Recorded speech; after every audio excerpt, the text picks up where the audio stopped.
Hello all, ಇವತ್ತಿನ ವಿಡಿಯೋದಲ್ಲಿ ಇಡ್ಲಿ ಮತ್ತು ಚಟ್ನಿ ಮಾಡಿ ತೋರಿಸ್ತಾ ಇದ್ದೀನಿ. ಇಡ್ಲಿ ಅಂದರೆ ಬರೀ ಇಡ್ಲಿ ಅಲ್ಲ, ಮಸಾಲ ಇಡ್ಲಿ ಸೂಪರಾಗಿರುತ್ತೆ. ಎಲ್ಲ ಮಸಾಲಗಳನ್ನ ಹಾಕಿ ಮೆಣಸು ಜೀರಿಗೆ ಎಲ್ಲ ಹಾಕಿ ಮಾಡಿದಾಗ ಸಖತ್ತಾಗಿರುತ್ತೆ. ಇದು ಯಾವುದರಿಂದ ಮಾಡಿರೋದು ಅಂದರೆ ಇಡ್ಲಿ ರವೆ.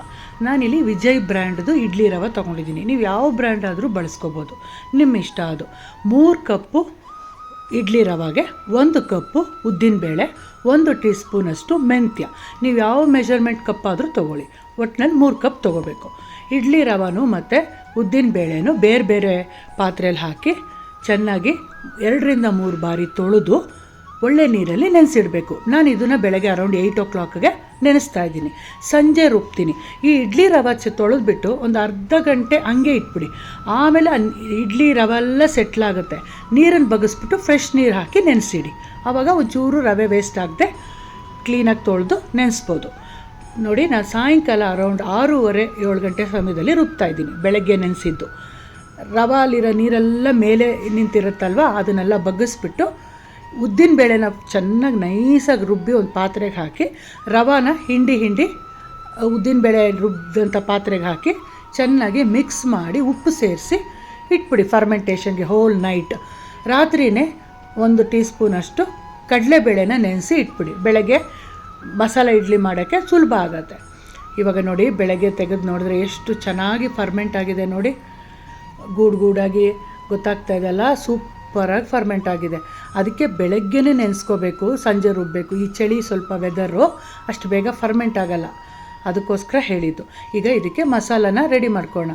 1-2 ಟೀ ಸ್ಪೂನ್ ಆಯಿಲ್ ಹಾಕಿ ಒಗ್ಗರಣೆಗೆ ಜೀರಿಗೆ ಮೆಣಸನ್ನು ಫ್ರೈ ಮಾಡಿ ಹಾಕಿ, ಮತ್ತು ಸಣ್ಣದಾಗಿ ಹೆಚ್ಚಂಥ ಶುಂಠಿ, ಕೊತ್ತಂಬರಿ ಸೊಪ್ಪು, ಕರ್ಬೇವಿನ ಸೊಪ್ಪು ಮತ್ತು ಹಸಿಮೆಣಸಿನ್ಕಾಯಿ ಖಾರಕ್ಕೆ ಒಂದು 5ರಿಂದ 6 ಎಲ್ಲ ಹಾಕಿ ಈ ನೆನೆಸಿದಂಥ ಕಡಲೆಬೇಳೆನೂ ಕೂಡ ಸೇರಿಸ್ಕೊಳ್ಳಿ ಇದಕ್ಕೆ.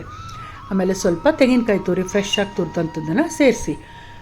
ಬೇಕಿದ್ದರೆ ನೀವು ಈ ಸಬ್ಸಿಗೆ ಸೊಪ್ಪು ಬರುತ್ತಲ್ಲ, ಅದನ್ನು ಹಾಕಿದ್ರು ಅಂತೂ ಸೂಪರಾಗಿರುತ್ತೆ. ನಾನಿವಾಗ ಸಬ್ಸಿಗೆ ಸೊಪ್ಪು ಹಾಕಿಲ್ಲ, ನನ್ನ ಹತ್ರ ಇರಲಿಲ್ಲ. ಸೊ ಹಾಗಾಗಿ ಇಷ್ಟು ಮಸಾಲ ಪದಾರ್ಥ ಹಾಕಿ ಇವಾಗ ಇಡ್ಲಿ ಮಾಡ್ತಾಯಿದ್ದೀನಿ. ಇಡ್ಲಿ ತಟ್ಟೆಗೆ ಗೊತ್ತಿದೆಯಲ್ಲ, ಆ್ಯಸ್ ಯೂಶುವಲ್ ಎಣ್ಣೆ ಹಚ್ಚಿಬಿಟ್ಟು ಇಡ್ಲಿ ಪಾತ್ರೆಯಲ್ಲಿ ಇಡೋದು. ಸೂಪರಾಗಿ ಬರುತ್ತೆ ಇಡ್ಲಿ, ಒಳ್ಳೆ ಹೂವು ಬಂದಂಗೆ ಬರುತ್ತೆ. ಖಂಡಿತ ನೀವು ರೆಗ್ಯುಲರ್ ಇಡ್ಲಿ ಮಾಡೋದಕ್ಕಿಂತ ಈ ಥರ ಮಸಾಲ ಇಡ್ಲಿ ಮಾಡಿಕೊಟ್ರೆ ಮನೇಲಿ ಎಲ್ಲರಿಗೂ ಇಷ್ಟ ಆಗುತ್ತೆ. ತುಂಬ ಚೆನ್ನಾಗಿರುತ್ತೆ. ಖಂಡಿತ ಟ್ರೈ ಮಾಡಿ. ಇದ್ರ ಜೊತೆಗೆ ನಿಮ್ಗೆ ಇಷ್ಟವಾದಂಥ ಚಟ್ನಿ ಮಾಡ್ಕೊಳ್ಳಿ. ನಾನಿವತ್ತು ಉರ್ಗಡ್ಲೆ ಚಟ್ನಿ ಮಾಡ್ತಾಯಿದ್ದೀನಿ. ಆ್ಯಸ್ ಯೂಶುವಲ್ ಫ್ರೆಶ್ ಆಗಿ ತುರಿದಂಥ ಕಾಯಿ ತುರಿ, ಸ್ವಲ್ಪ ಶುಂಠಿ, ಹಸಿಮೆಣಸಿನ್ಕಾಯಿ, ಕೊತ್ತಂಬರಿ ಸೊಪ್ಪು, ಸ್ವಲ್ಪ ಕರ್ಬೇವಿನ ಸೊಪ್ಪು, ರುಚಿಗೆ ಉಪ್ಪು ಹಾಕ್ಬಿಟ್ಟು ನೈಸಾಗಿ ರುಬ್ಬಿಟ್ಟು ಒಗ್ಗರಣೆ ಕೊಟ್ಟು ಇಡ್ಲಿಗೆ ಒಳ್ಳೆ ಕಾಂಬಿನೇಷನ್. ತೆಂಗಿನಕಾಯಿ ಚಟ್ನಿ, ಇದನ್ನು ನೀವು ಕಾಂಜೀವರಂ ಇಡ್ಲಿ ಅಂತ ಕೂಡ ಹೇಳ್ಬೋದು.